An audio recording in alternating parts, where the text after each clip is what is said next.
Biomechanics. What is biomechanics? Biomechanics means bio means life. Mechanic means the study of the movement of body or any motion of the body where force is applied or without any application of force. The study of it known as mechanics. Biomechanics in the preference of human body, we study the force applied or not applied on that body, how it's work, why it's working, how physics concept are working on it, like that. Simple definition. After that, biomechanics have two types: kinematics, kinetics. And one more thing, I here want to add one more thing. In biomechanics, the physics plays a major role in biomechanics. So here are the two types. First, kinematics, kinetics. Kinematics. What is kinematics? Is something where we study or observe a human body where no force is applied while it's doing the motion. The body is doing the motion, and it has two types: orthokinematics, osteokinematics. Ortho means you are as well you know. Ortho means joints, and kinematics where without any force we study the movements or observe. Osteo means the bones.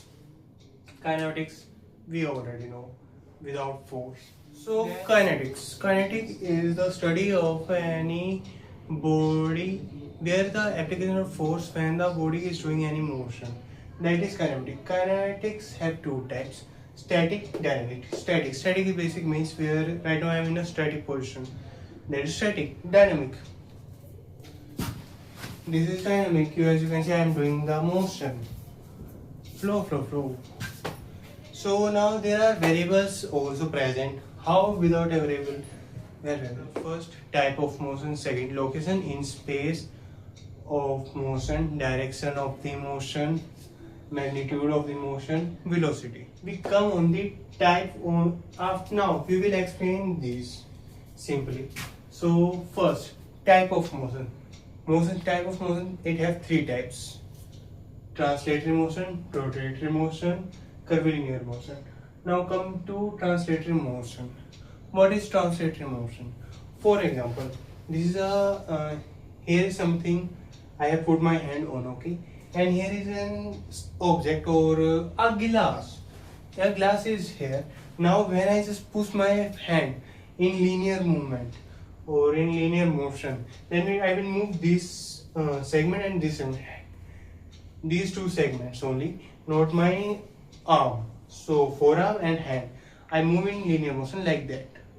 That is translatory motion, simple in terms. Rotatory motion. Wow, what is rotatory motion? In that, when the segment of forearm and hand and this elbow will be fixed. It's an example I am taking by example. The elbow will be fixed and this forearm and hand will move. As you can see, this happen. I am doing elbow flexion, but in that the forearm and elbow, hand and my elbow, notice here, my elbow is fixed. So this is I have done. This is rotatory motion. Simple. Then curvilinear motion. In that, simple. When you just do this, then do this.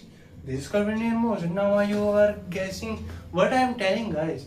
So here what I am telling that it is fixed. Well and good.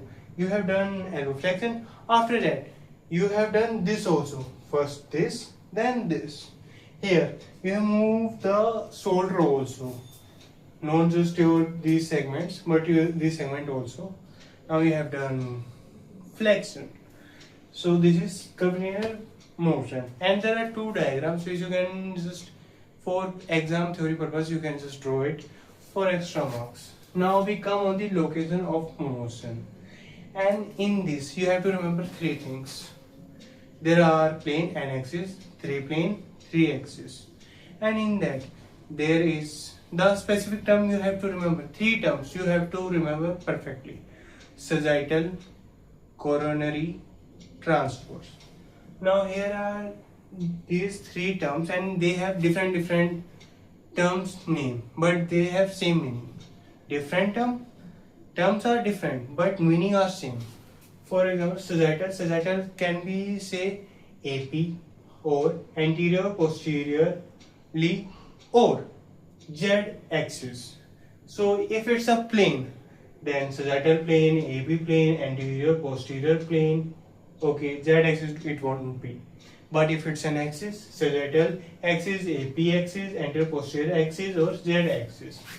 Now after that we come to coronary. Coronary can be termed also said as coronary, frontal or x-axis.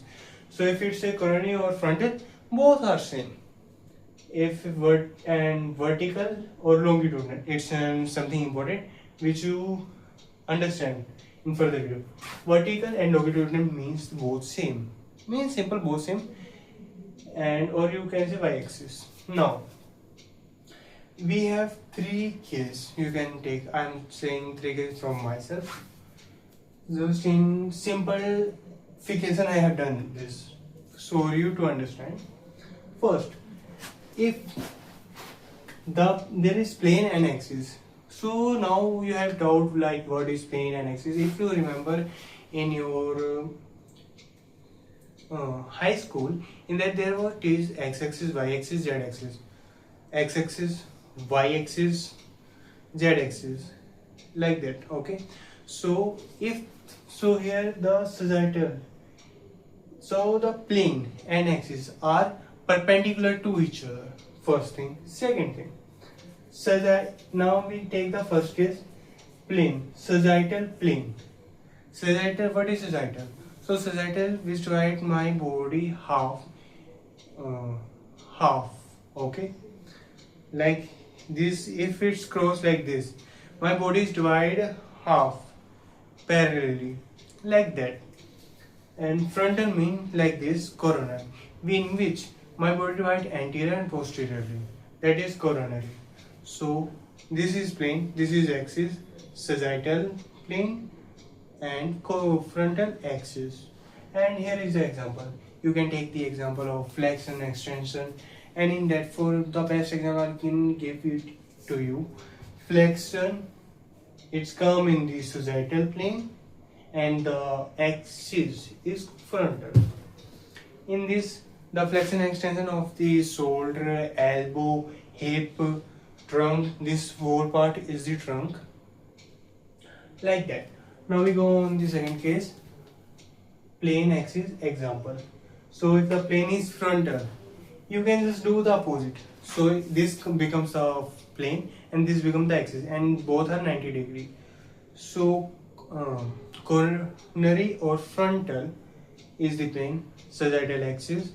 And now if you have to give an example, the simple most basic example, abduction. This is abduction in case you don't know. This is adduction, where I am doing the abduction and adduction in the coronary artery, and the axis will be the sagittal. Best example. In this, the shoulder abduction, adduction, hip abduction, adduction, and if it's come to trunk, then lateral flexion of trunk. This is lateral flexion of trunk.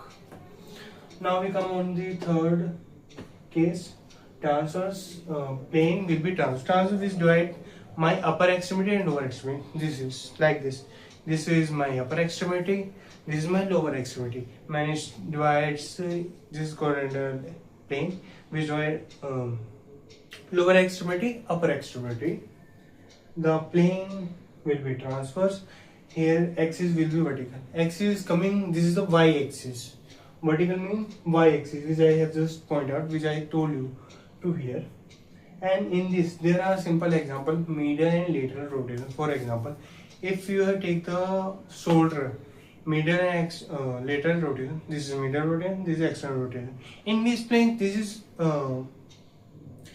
going on. Medial and lateral rotation in this plane is occurring in the transverse plane.